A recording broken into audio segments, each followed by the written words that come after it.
Hey guys, it's the person that usually edits these. So a little disclaimer before we start this video, in the next few weeks we'll probably have different people editing coming in, so things might be different, such as graphics, how clean things are, because some people are learning editing still that are part of our club. That's kind of what our club does. Also this week we had some quality problems, and we're going to be working those out, so if anything looks a little pixely or a little off, we're going to be fixing that for next week. Anyways, hope you guys enjoy. Let's get right into it. Hey EHS, I'm Nick Shepard. And I'm Tennyson Rose. And welcome to your Friday morning announcements. Before we start, remember announcements such as club meetings and other information are on the scrolling text at the bottom of the screen. We put them there so the video doesn't run as long and take up valuable class time. Well guys, homecoming is coming up fast and tickets are being sold for $25 on Tuesdays, Wednesdays, and Thursdays during all lunch periods.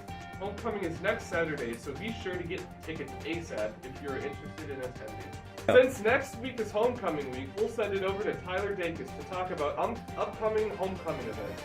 On Monday, the homecoming week theme is tie-dye. Tuesday is tropical tourist, Wednesday is wear white, Thursday is country or country club theme, and Friday is school spirit and wear black day.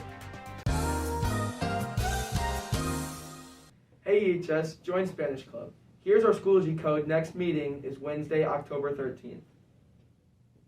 Awesome. And back to your regular scheduled program. The EHS Lit Mag will be holding its first full member meeting next Tuesday.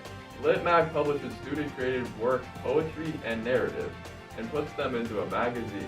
If you're interested in joining, be sure to see Mrs. Leshy and the iCafe to get the application.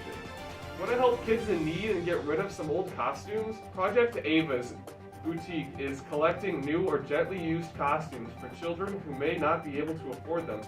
A donation box can be found in the lobby in front of the main office. Earlier this week, the field hockey team was selling Stick Up for Hunger t-shirts. If you bought the shirts, be sure to wear them to the Stick Up for Hunger field hockey game at the sports complex on October 4th. Now for the sports, we'll send it over to James Zugmeyer. Well, thank you guys very much.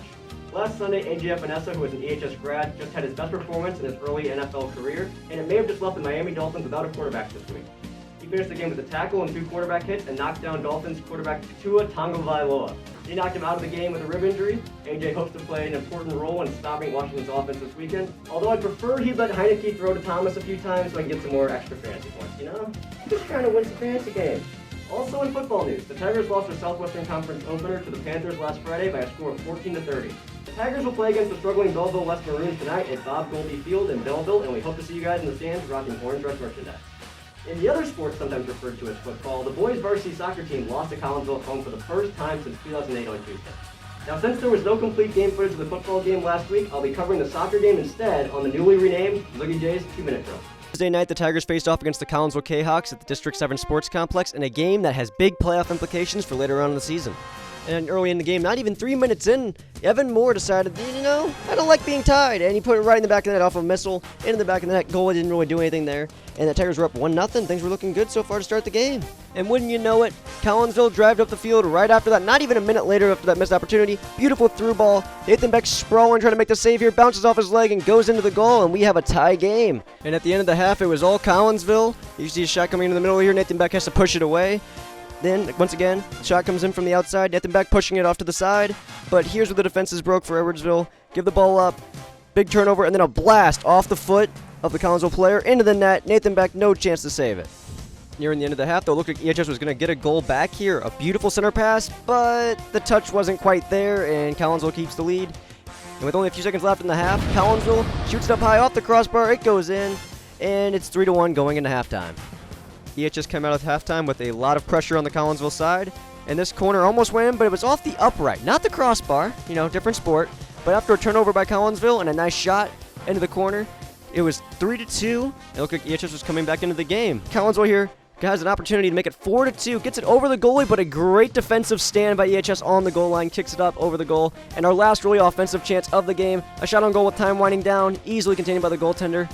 Collinsville wins the game and improves to 5-1 in the Southwestern Conference, and EHS falls to 4-1, and now Collinsville is in sole possession of first place.